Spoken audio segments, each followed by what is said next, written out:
What is up, my guys? Welcome back to the channel known as Azure. As always, I'm your most endearing of hosts, Daniel, for almost as always my co-host, Julian. And today we're gonna look back on probably one of the weirdest films I've seen in a while. It's a film called Machete. I don't know, Julian, why'd you suggest we watch Machete? Well, I've had a very long history for exploitation and grindhouse films, so this is the first one I want to do a discussion on.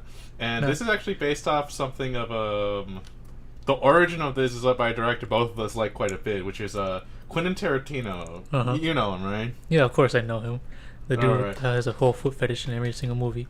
Yeah, and also the fact that he made Once Upon a Time in Hollywood and stuff. Of course, it's a little bit of a bad joke, and you didn't catch it, so either way. Okay.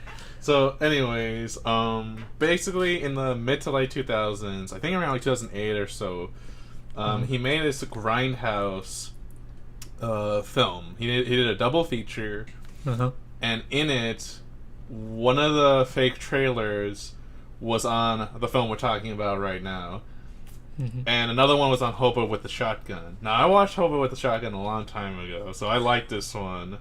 And I decided to watch this a while ago, and I said, damn, this was a good one too. And Danny Trejo is a great guy. Of course. You love Spy Kids a lot. Yeah, I do. I love Spy Kids. So I said, hey, Danny Trejo's great. Let's fucking watch it. And all of us said okay. Alright, fair enough. Now, before we get into more of this thing, what exactly is a grindhouse film for the people who don't know? Well, if you know about exploitation films, and I'm not going to get in detail with it because I don't have the big knowledge of it, because most of the kind of grindhouse or exploitation films I watch would be like well, the easiest ones would be slasher. The other one would be blaxploitation, something like a Black Dynamite is a good example of that, or like the Dolemite guy. I think his name's Rudy Ray Moore or something, but like those are kind of things where it has a lot of sex, violence, and bizarre subject matters. Yeah, that just kind of like wouldn't be used in the mainstream, and they're basically that were shown in theaters that were like in a seedy underbelly, where there'd be like kind of like shady stuff going on. Like the theaters would be near those areas. Oh, okay. So as an example, you can see with this, there's a lot of sex in the film. There's a lot of obviously there's a lot of violence in this. Of course. And then some of the stuff, the decision makings can be kind of weird and off the wall. Yeah. Yeah. So yeah, there's your explanation of grindhouse films, guys. So yeah, honestly, well, my 2 cents about this movie, I actually rather enjoyed it than I thought I would. I saw trailers of it, and I saw like a few hints of it here and there, like around my childhood and everything. I was like, what the hell is this? But now I've seen it, it's actually not that bad. I rather enjoyed myself for the most part. Yeah, this is an interesting one. I have some more of an appreciation for some of the stuff they did, because I heard the director's opinions on this and why he wanted to make it. And he basically said there wasn't enough Latin action films, right? There wasn't enough where they'd be the main star. Yeah. So he said, damn, Danny Trejo's like a badass. This guy should be like Van Damme or Pierce Bronson, where like he gets his own like action, like starring in like an action scene film. And he, since he worked with a guy, I think he worked with Trejo in the 90s or so, he decided to give him his first leading role in this. And one of the reasons why is because he got inspired by John Woo. And John Woo is actually, funny enough, we can connect it to another film we reviewed, which is John Wick, which is, John Woo was this like badass, really cool action director in the 90s who made films like Hard Boiled. And ever since he did that, a lot of the like newer films like John Wick, this one, I'm pretty sure even The Matrix, have been heavily inspired by how he did action. And how like he did like a realistic but unrealistic kind of like action scenes that like have a lot of technicality to it but have really like crazy stunts, right? Yeah. And so he basically wanted to make something like that but for the Latin audience, because the director himself said that when he watched John Woo films like Hard Boiled, he said he wanted to be Asian. Like that's how cool it was. And so that's another reason I liked this, is because he had a intention to make something, and he had a passion to make it, because he felt like there wasn't enough films like these being made in the during those years of cinema in the mid to late 2000s. Yeah. No, you keep saying the director, but not his name. The director was Robert Rodriguez, the dude that did Spy Kids and worked with Trejo before. And the same dude that did I think he did Alita Battle Angel too. Wasn't that right? Like Cameron gave him the director's chair. Yeah, I was waiting for you to say that. I know you love Yeah. Spy Kids, so I was waiting for you to bring up the Yeah. Rodriguez.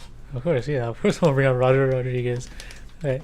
A Dude great made- director too. He Yeah. actually that's another reason why he did the film is that during the grind I was like pretty sure he did one of the films with Tarantino in a double feature. So then he decided that he was going to do that since he already worked with Trejo. He knew that Trejo had the acting chops, or at least the likability to like make a film with him being the starring role. And it's interesting how many people they got for this. They got like I know, right? They got Robert Michelle De Niro. Yeah, they got Robert De Niro, Michelle Rodriguez.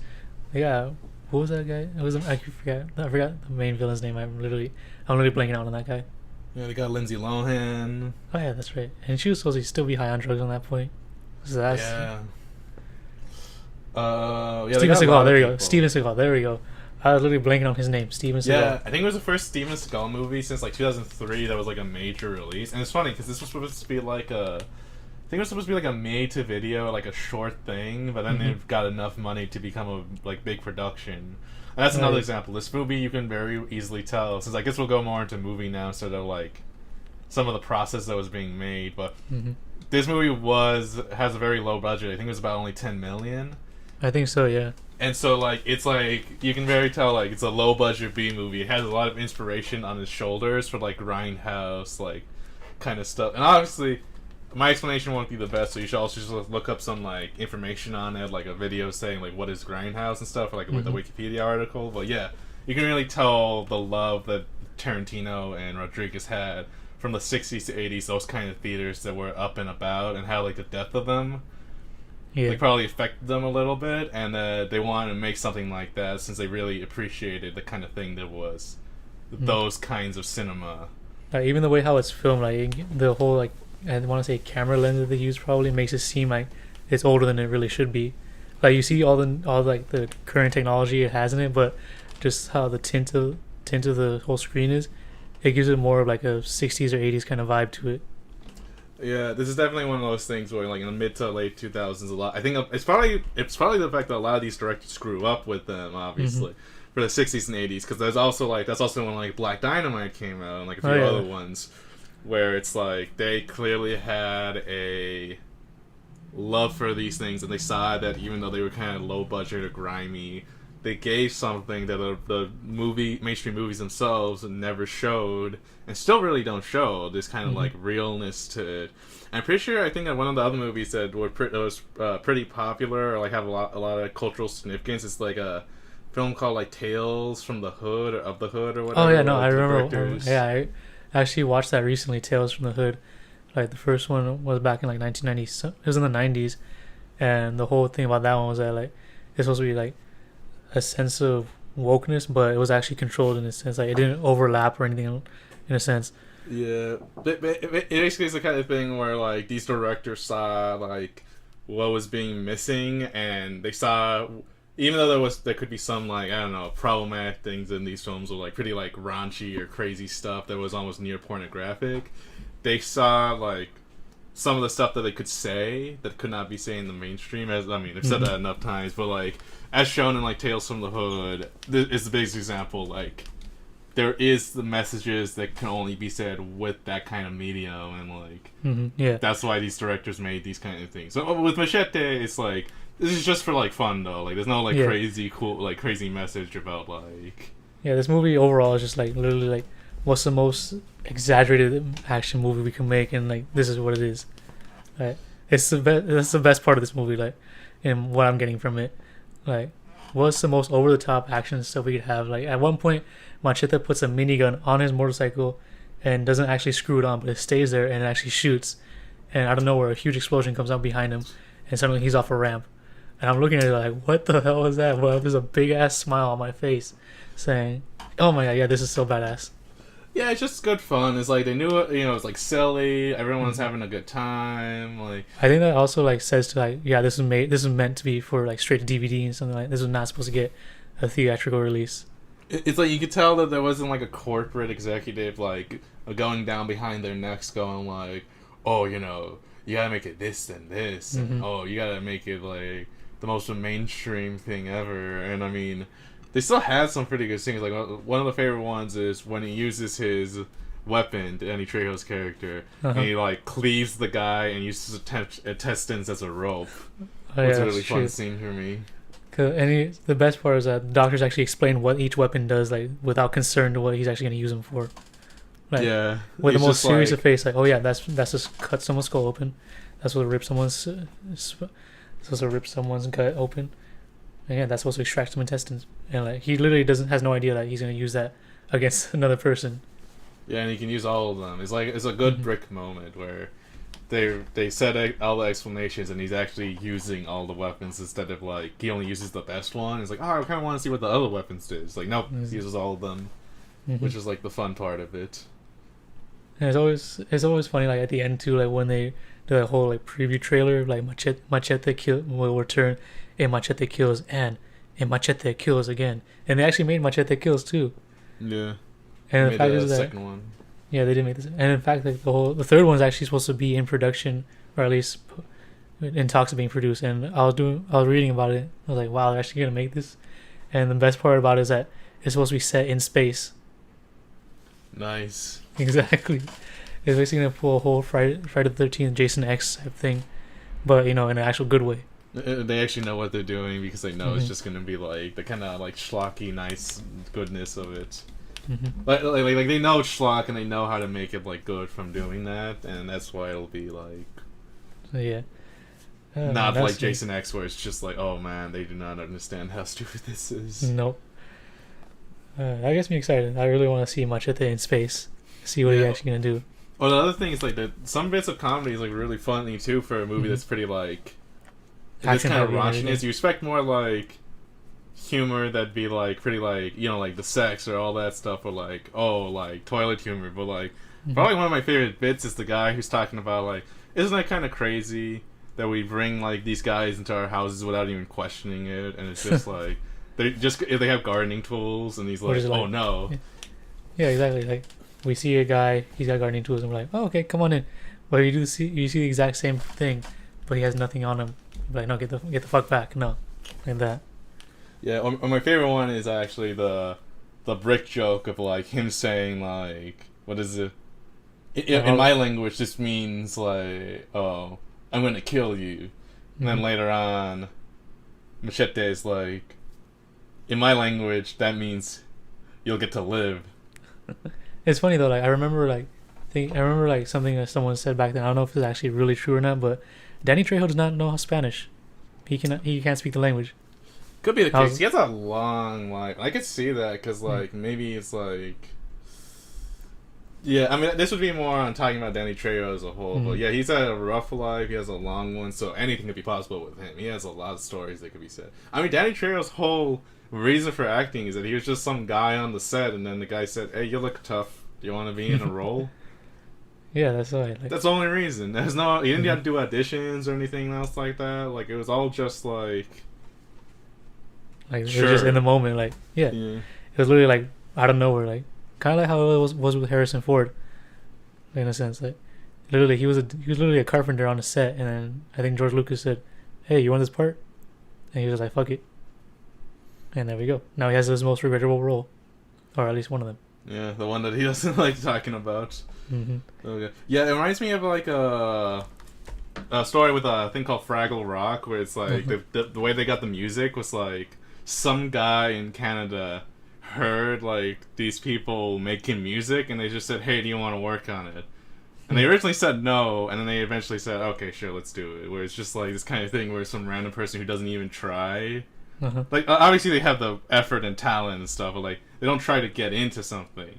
Just have such raw talent and like hard work that they then eventually succeed just because they're themselves is a pretty interesting thing, and I think that's why Danny Trejo's inspiring. It's also the kind of thing where since he like had such a hard like prison life Uh-huh. and he was in there for so long, the fact that he was able to like come back, get his own like get his own taco area, get his own donut place, and like be starring all these roles in like famous films is like really Yeah. inspiring stuff for anyone. Mm-hmm.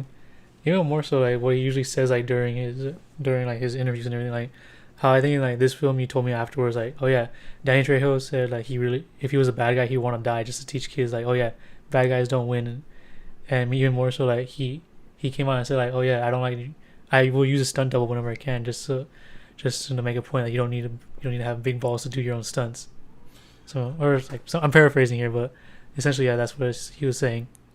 Yeah, like he really cares about the kids, and he also really is just like just a good guy all around. He's a very chill guy. I mean, you could tell because like he didn't have that kind of, because there is something where when you do a lot of additions and stuff and things like that, where if you trying so hard to get something, sometimes that drives makes you kind of like a dick, and so that's probably one of the things, right? Where since he didn't have to really like audition and do all the whole process of getting in, since he kind of got in like that other way.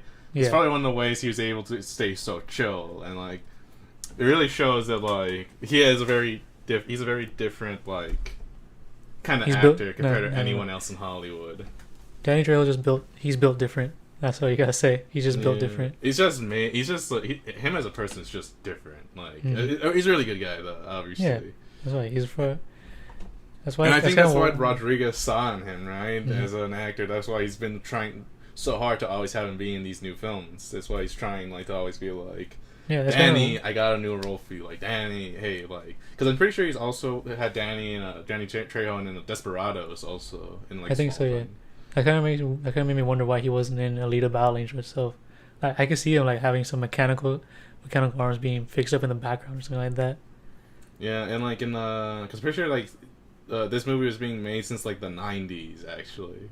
Yeah. And he's always also had Danny Trejo in this role. He's always been like, this is the guy I want to like have, which makes sense too because he did reference guys like Van Damme and Pierce Brosnan, who was only really popular in the 90s. Those was their peaks. Oh yeah. So it's made like the little cameos that made up in Machete too. Like the freaking Junie from Spy Kids was acting like a little essay, his little accent and shit. Yeah, there's like, a ton of like references and like fun stuff in there. But no, I could not take that dude seriously when he's trying to talk all that shit. I was like, dude, no, this is not you. Yeah, who was he again? Who was he playing? He was just playing like a random essay that was behind. I supported Michelle Rodriguez's character. Yeah. Oh god. Yeah. Then there was also the. I mean, my favorite character in this is like the brother. Oh yeah. Like him having just having like a fun time and being like, hey, we could always use more nuns in the church. Oh, you're talking about Cheech? Yeah. Cheech from Cheech and Chong. We gotta watch that movie too, Cheech and Chong. Which ones? I'm pretty sure you start off with the first one.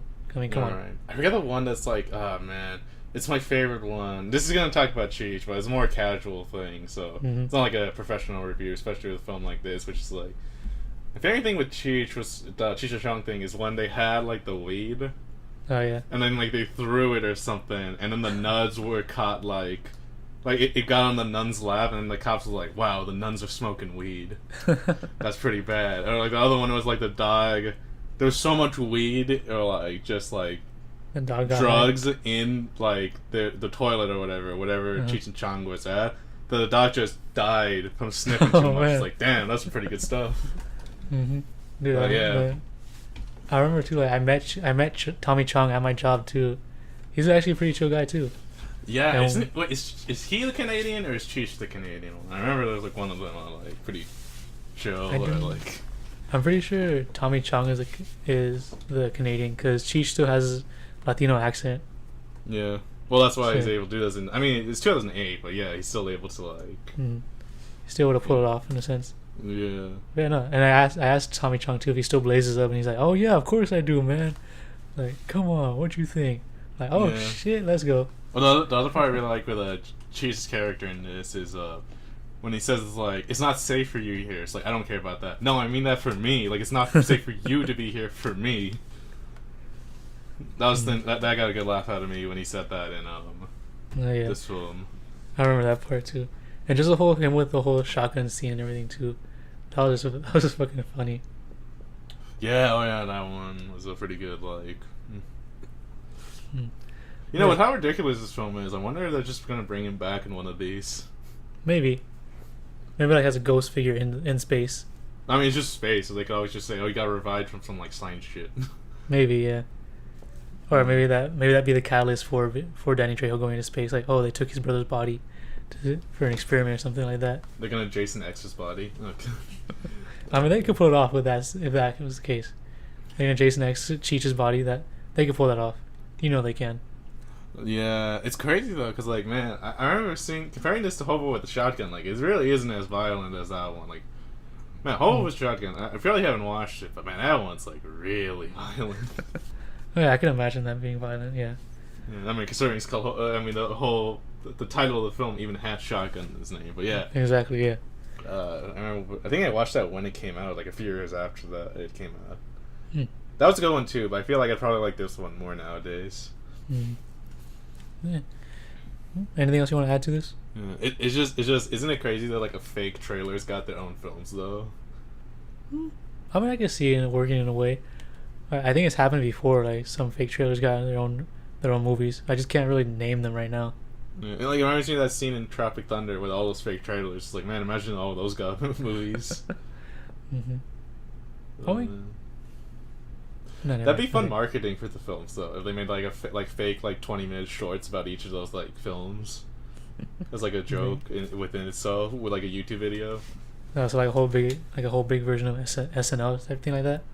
Yeah, not like more like those parody shorts, like that. Okay, kind of yeah. thing, like 20 minutes of that, but like with like professional production to like advertise a film. Which I mean, I guess. Funnily enough, this is it. But it's kind of funny because this film, and maybe Hope with a Shotgun, I feel like they're more known than the double feature that Tarantino actually like did himself, like for the event. Right? It's like these fake trailers almost have more like notoriety than the films that they were advertising for. Yeah, that's why I mostly remember seeing Machete trailers and be like, oh my god, what the heck is this? And then people said, oh yeah, it's from a Tarantino thing. I'm like, wait, what? I don't even remember the Tarantino thing. Yeah, it's kind of a funny thing because I feel like that film is like probably one of the least known Tarantino films, even though the film itself that came out of it, which is this one, is like pretty well known. And like Hobo with a Shotgun's also if you know Grindhouse, you probably know Hobo with a Shotgun kind of thing. Mm-hmm. Yeah, I can see that. Yeah, overall, I say like if you guys really want to watch a Grindhouse movie, but not actual Grindhouse, watch Machete. Yeah, Grindhouse. If you want to see just the violent stuff, you just want to see like, you want to see Hobo with Shotgun. Yeah, that's the grind part. That's the violent one. Exactly. But if you're looking for something like literally just to entertain you for a good what, hour and a half, I think that's how long this movie is. Yeah, and then if you want to see like a good exploitation film, then you want to watch like, well, these ones too, but you also want to watch like Black Dynamite and like Dolemite. Oh yeah, just every film from that director is like just watch it. They're all pretty funny. But those are the good ones. I don't know. We could always talk more about some other Grindhouse films later, but that should be it for this one, right? Exactly. If you want us to watch more Grindhouse, you know what to do. If you want us to do any other movies you guys want, you know what to do. Oh wait, one thing. If you want to see action, obviously actually watch John Woo. They're all really good films. Of course, yeah. And watch John Woo films, yes. Something we probably should have mentioned during the John Wick one, but I'm gonna mention it here, dude. Yeah, like if you all like John Wick 2 or like those kind of action ones, then you gotta watch the original John Woo because that's what inspired all of that stuff. Mm-hmm. Yeah, be sure to watch the inspiration behind the actual stuff you enjoy too. Yeah, so that's most of the time you enjoy that. Yeah. Any other questions, comments, or concerns? You know what to do with them. Anything else? Just do what you do. Yeah. All right, then, guys. See ya. See ya.